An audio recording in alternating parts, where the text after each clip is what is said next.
नमस्कार साथियों, आपके अपने YouTube चैनल पर आप सभी का स्वागत है। सीटेट की तैयारी के चलते हुए आज हम 6th क्लास की जो राजनीति विज्ञान है उसका अध्याय नंबर 5 विस्तार से पढ़ेंगे। अध्याय 5 पंचायती राज। लोग जब अपना प्रतिनिधि चुन लेते हैं तो उसके बाद क्या होता है? ग्रामीण क्षेत्रों में चुने हुए प्रतिनिधि द्वारा निर्णय कैसे लिए जाते हैं, या हम ग्राम सभा को देखेंगे जिसमें लोग प्रत्यक्ष रूप से भाग लेते हैं और अपने प्रतिनिधियों से जवाब मांगते हैं। तो पंचायती राज के बारे में आज के हम अध्याय के अंदर पढ़ेंगे। आज का दिन बड़ा खास है। सभी लोग जल्दी जल्दी ग्राम सभा के लिए जा रहे हैं। क्या आपको पता है क्यों? क्योंकि पंचायत के चुनाव के बाद आज पहली बार ग्राम सभा की बैठक हो रही है। हरदास गांव के लोग यह जानने के लिए बहुत उत्सुक है कि नई पंचायत ने उनके लिए क्या योजना बनाई है। ग्राम सभा की बैठक की शुरुआत में सरपंच और पंच ने सड़क की मरम्मत पर होने वाले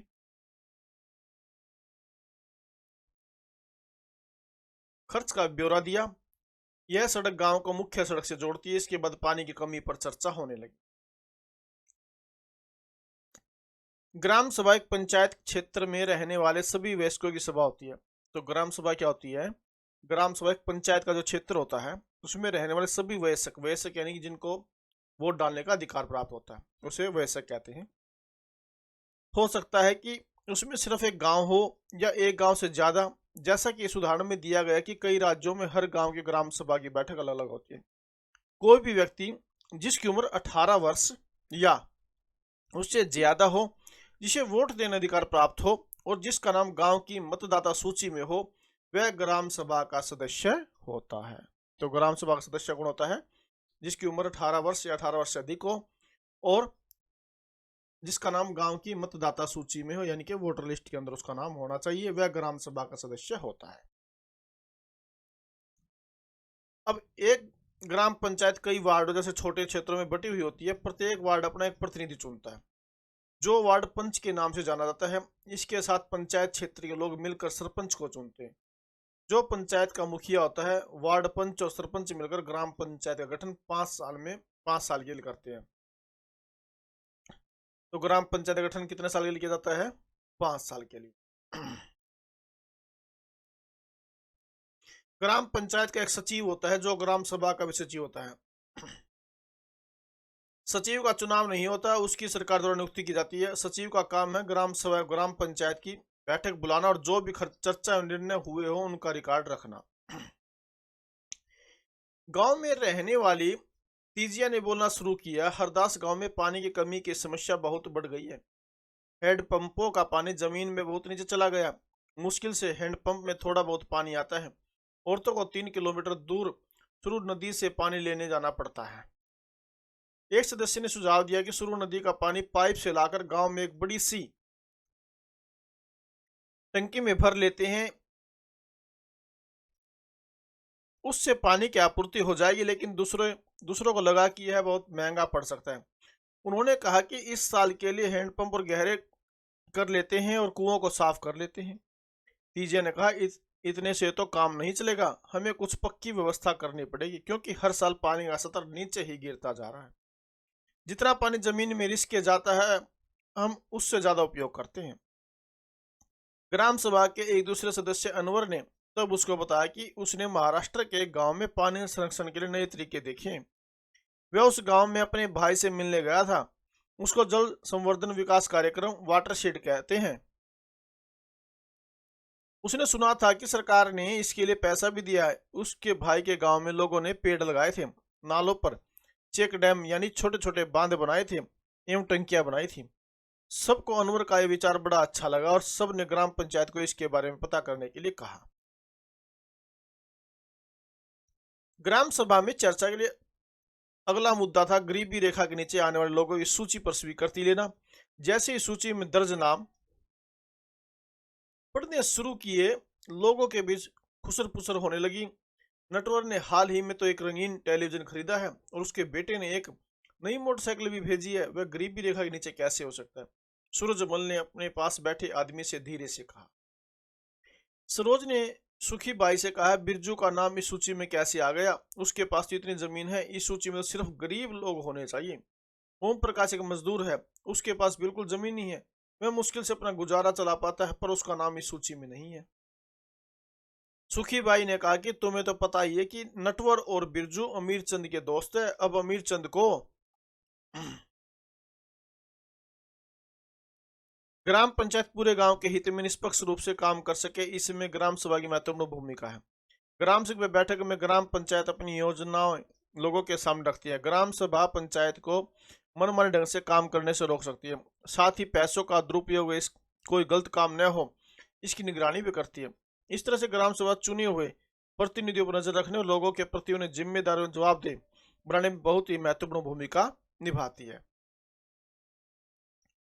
तो यहाँ पर बात चल रही थी भी अब अमीर चंद को कौन कुछ बोल सकता है? अमीर चंद पहले गांव का जमींदार था और अब भी वे बहुत सारी जमीन का मालिक है, लेकिन हमें ओम प्रकाश का नाम तो सूची में डलवाना ही चाहिए। सरपंच ने देखा कि लोगों के बीच में खुसर पुसर हो रही थी। उन्होंने पूछा कि अगर किसी को कुछ कहना है तो कहें। सरोज ने सूरजमल को उकसाने की कोशिश की कि वह नटवर और बिरजू के बारे में पूछे, लेकिन सूरजमल चुपचाप बैठा रहा। अमीर चंद ग्राम सभा में बैठा सब पर निगाह रखे हुए था। सरोज ने उठकर कहा कि ओम प्रकाश का नाम सूची में होना चाहिए। दूसरे लोगों ने भी माना कि ओम प्रकाश का परिवार बहुत गरीब है। सरपंच ने पूछा कि उसका नाम सूची में क्यों नहीं था। जिस व्यक्ति ने गरीबी रेखा के नीचे आने वाले परिवारों का संरक्षण किया था, उसे बताया, मैं ओम प्रकाश के घर कई बार गया, पर हर बार वहां ताला लगा हुआ था। वह शायद कहीं काम ढूंढने के लिए गया हुआ था। सरपंच ने कहा कि ओम प्रकाश की पारिवारिक आय देखी जाएगी और अगर वह सरकार द्वारा तय की राशि से कम है तो उसका नाम भी सूची में शामिल किया जाएगा। ग्राम पंचायत की नियमित रूप से बैठक होती है। उसका मुख्य काम उसके क्षेत्र में आने वाले गांव में विकास कार्यक्रम लागू करवाना होता है। जैसे कि आपने देखा, ग्राम सभा ही पंचायत के काम को स्वीकृति देती है, तभी पंचायत अपना काम कर पाती है। महाराष्ट्र के दो पंच जिन्हें 2005 में अपनी पंचायत में उल्लेखनीय काम करने के लिए निर्मल ग्राम पुरस्कार से सम्मानित किया गया।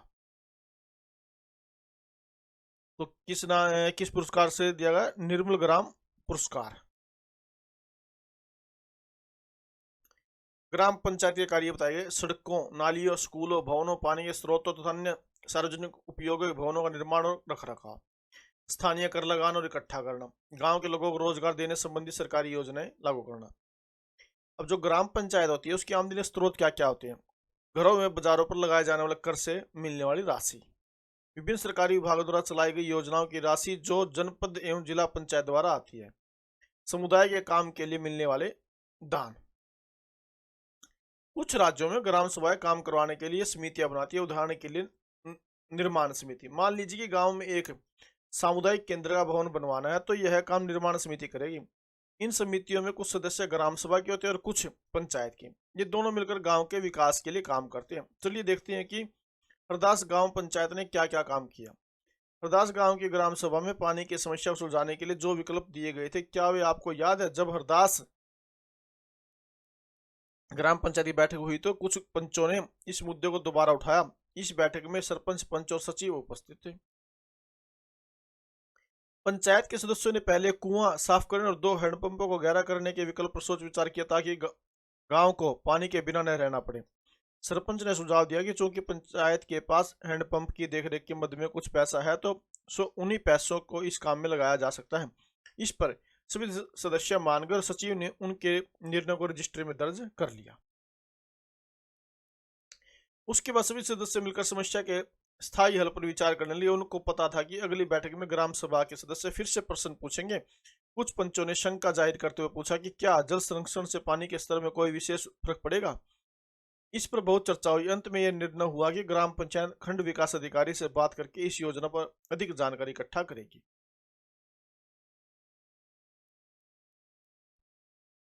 पंचायत के 3 स्तर।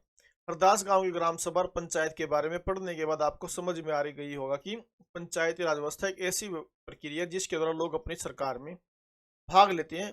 ग्रामीण क्षेत्रों में ग्राम पंचायत लोकतांत्रिक सरकार का पहला स्तर है।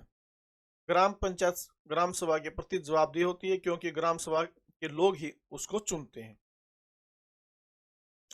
पंचायती राज व्यवस्था में लोगों की भागीदारी 2 और सत्रों पर होती है। ग्राम पंचायत के बाद दूसरा स्तर विकास खंड का होता है, इसे जनपद पंचायत या पंचायत समिति कहते हैं। एक पंचायत समिति में कई ग्राम पंचायतें होती है। पंचायत समिति में कितने कई ग्राम पंचायत होते हैं। पंचायत समिति के ऊपर जिला पंचायत या जिला परिषद होती है।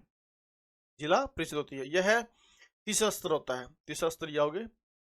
जिला परिषद हर जिले के स्तर पर विकास की योजना बनाती है। पंचायत समिति की मदद से जिला परिषद सभी पंचायतों में आवंटित राशि के वितरण की व्यवस्था करती है।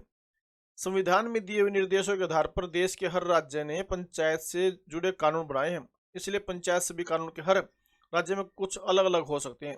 इसके पीछे मुख्य विचार यह है कि अपने गांव की व्यवस्था में लोगों की भागीदारी बढ़े और उन्हें अपनी आवाज उठाने के लिए ज्यादा से ज्यादा मौके मिले। ये क्वेश्चन आ गया इसके, ये प्रश्न, ये आपका अध्याय था छोटा सा, इसके अंदर कोई खास बात नहीं थी। ग्राम पंचायत के बारे में बताया गया है। 3 उसके जो स्तर बताए हैं, ग्राम पंचायत, पंचायत समिति और जिला परिषद। ग्राम सभा के अंदर कौन कौन से लोग शामिल होते हैं, जिनकी उम्र 18 वर्ष या 18 वर्ष से ऊपर होती है, और जो गांव की वोटर आईडी में जिनका नाम शामिल होता है। तो अगर आपको वीडियो पसंद आए तो प्लीज़ आप वीडियो को लाइक जरूर करें, अधिक से अधिक शेयर करें और चैनल को सब्सक्राइब जरूर करें। Thank you very much.